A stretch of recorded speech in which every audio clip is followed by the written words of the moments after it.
The crush of Kohinoor का ये second part है। पहले पार्ट में आपने देखा कि ये हीरा कब, कहाँ और किस किस के पास पहुँचा और ये हीरा किस किस के लिए शापित साबित हुआ। अब सेकंड पार्ट में देखेंगे कि अंग्रेज़ों के जाने के पास ये हीरा उनके लिए मनहूस साबित हुआ या नहीं हुआ।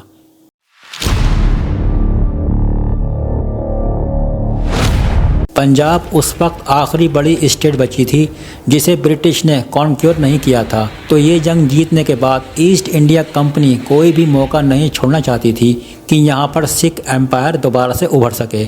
इसी रीज़न से इन्होंने जिंदन को जेल में डाल दिया और जो एक लौता दूसरा मेंबर था फैमिली का, उसे जहाज़ में बैठाकर लंदन भेज दिया और क्रिश्चियनिटी में कन्वर्ट करा दिया। इसी चीज़ की बात हमने वीडियो के शुरू में करी थी। दलीप सिंह जब सिर्फ 15 साल के थे, साल 1854 में उन्हें लंदन भेज दिया गया।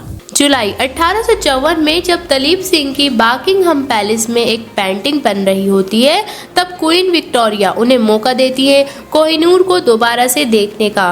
वो इसे हाथ में पकड़ते हैं और कहा जाता है इनके मुंह से जो शब्द निकले थे वो ये थे, it is to me ma'am the greatest pleasure to have the opportunity as a loyal subject of myself tendering to my saving the Kohinoor. Duleep Singh अपनी ज़िंदगी के आखिरी कुछ सालों में जाकर इंग्लैंड के खिलाफ रेबेल ज़रूर करते हैं, कोशिश करते हैं इंडिया जाने की, लेकिन ब्रिटिश उन्हें रोक देते हैं। जर्मन से मदद इकट्ठी करने की कोशिश करते हैं, लेकिन अनफॉर्चुनेटली अनसक्सेसफुल रहते हैं। कहा जाता है बहुत ही निराशाजनक तरीके से उनका देहांत होता है 55 साल की उम्र पर। पेरिस में जब उनकी लिविंग कंडीशन बहुत खराब हो गई थी, वो पॉवर्टी में थे। दूसरी तरफ कोहिनूर बन जाता है क्वीन विक्टोरिया की एक स्पेशल पोजीशन। इंटरेस्टिंग चीज ये है कि वो जो कहावत थी कोहिनूर के बारे में कि जो भी आदमी इसका मालिक बनेगा, उस कहावत में ये भी कहा गया था कि only a God and a woman can wear it with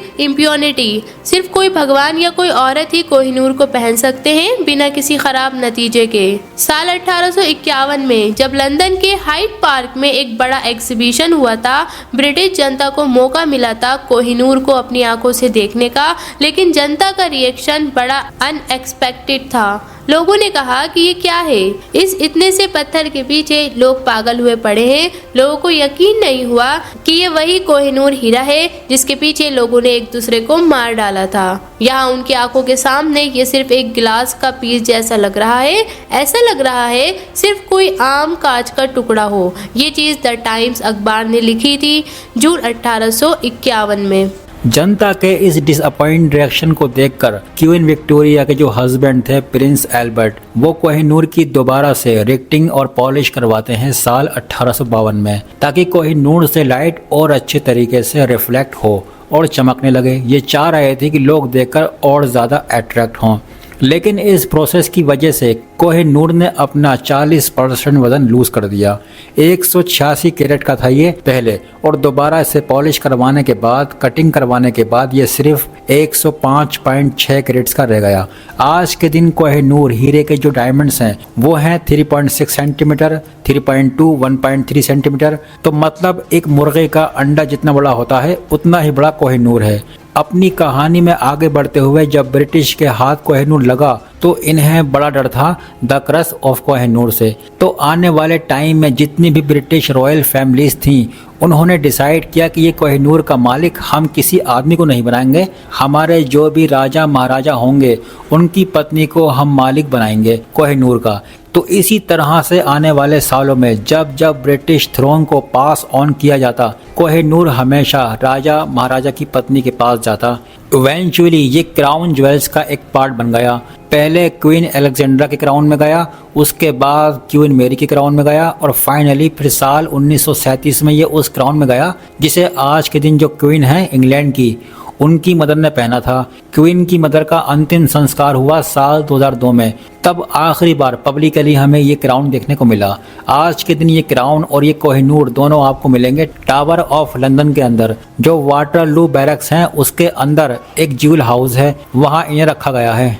तो देखा जाए तो पिछले 800 सालों में ब्रिटिश मोनार्की सबसे लंबे समय के लिए कोहिनूर की मालिक रहीं।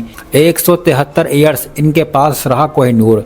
आज के दिन बहुत से इंडियंस कोहिनूर को लेकर इमोशनल फील करते हैं। शशि थरूर की ये 2015 वाली ऑक्सफोर्ड यूनियन स्पीच काफी फेमस हुई।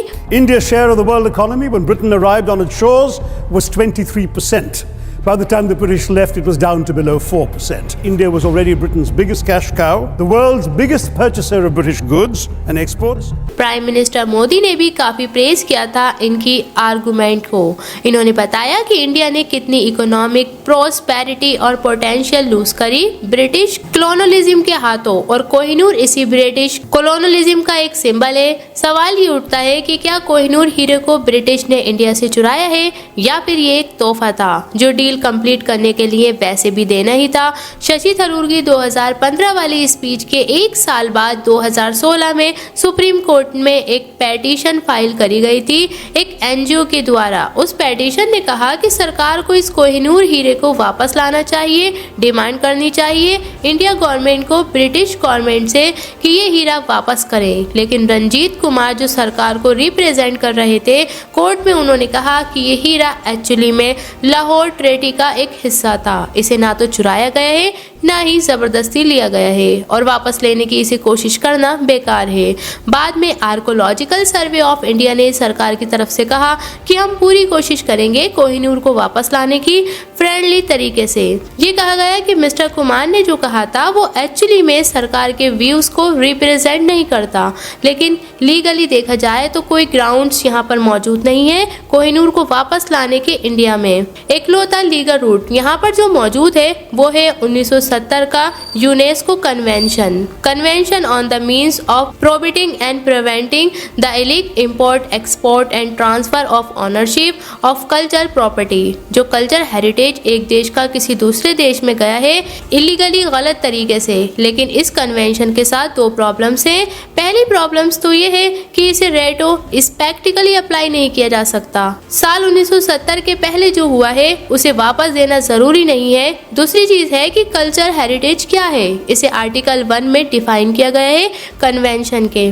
As the property which on religious and secular ground is specifically designed by each state is being of importance for archaeology, prehistory, history, literature, art and science. दूसरी problem, इस culture heritage को अगर वापस किया भी जाए तो किस देश को किया जाए। सिचुएशन काफ़ी कॉम्प्लिकेटेड हो जाती है क्योंकि जो भी बॉर्डर आज के दिन ड्रॉ हुए हैं कंट्रीज़ के, ये काफ़ी रिसेंट हैं। इससे पहले जो किंगडम एग्जिस्ट करते थे राजा महाराजाओं के टाइम में, वो बॉर्डर्स हमेशा रीड्रॉ होते रहते हैं। आज की डेट में जो सॉवरेन टेरिटरीज हैं इंडिया, पाकिस्तान, अफगानिस्तान की, वो अपने इंडिपेंडेंस के बाद ही एग्जिस्ट करी हैं। इससे पहले किंगडम्स हुआ करते थे। तो टेक्निकली देखा जाए तो कोहिनूर हीरो को इंडिया या पाकिस्तान या अफगानिस्तान की सॉवरेन टेरिटरीज से नहीं लिया गया क्योंकि वो टेरिटरीज तो एक स्पेसिफिक डेट के बाद ही बनी हैं, उससे पहले इन्हें किंगडम से लिया गया है। तो सवाल ये भी उठता है यहाँ पर कि कोहिनूर को अगर वापस लाया जाए तो किधर लाया जाए। अफगानिस्तान में तालिबान के स्पोक पर्सन ने साल 2000 में कहा था कि वो कोहिनूर को वापस चाहते हैं अपने देश में। साल 2016 में पाकिस्तान में लाहौर हाई कोर्ट में भी पिटीशन फाइल करी गई थी कि ब्रिटिश ने इस हीरे को चुराया है आज के दिन के पाकिस्तान से, क्योंकि सिख एम्पायर की जो कैपिटल थी वो लाहौर में थी। एंथ्रोपोलॉजिस्ट रिचर्ड करिन का कहना है कि लॉजिकली देखा जाए तो ये कोहिनूर हीरा कई देशों को वापस दिया जा सकता है।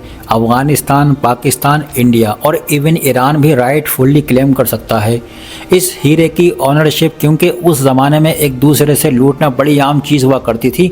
लेकिन उस ज़माने में इनमें से कोई भी देश एग्जिस्ट नहीं करता था, हालांकि जोग्राफिकली इनके रीजन्स एग्जिस्ट करते थे।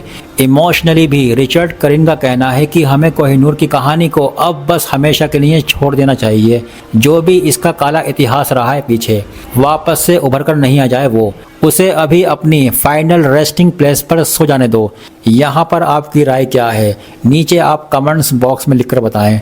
आपको क्या लगता है कि क्या कोहिनूर को वापस लाने की कोशिश करनी चाहिए या इसे वहीं पर छोड़ देना चाहिए? लेकिन आपको वीडियो अच्छा लगा हो तो प्लीज़ हमारे चैनल को सब्सक्राइब करके ज़रूर जाएं। अगर आपको हमारी इन्फॉर्मेशन पसंद आई हो तो वीडियो को लाइक, शेयर एंड सब्सक्राइब करना ना भूलें। और ऐसे ही ज़बरदस्त इंटरेस्टिंग नॉलेज के लिए बने रहिए हमारे YouTube channel AK knowledge year पर। तब तक के लिए टेक केयर।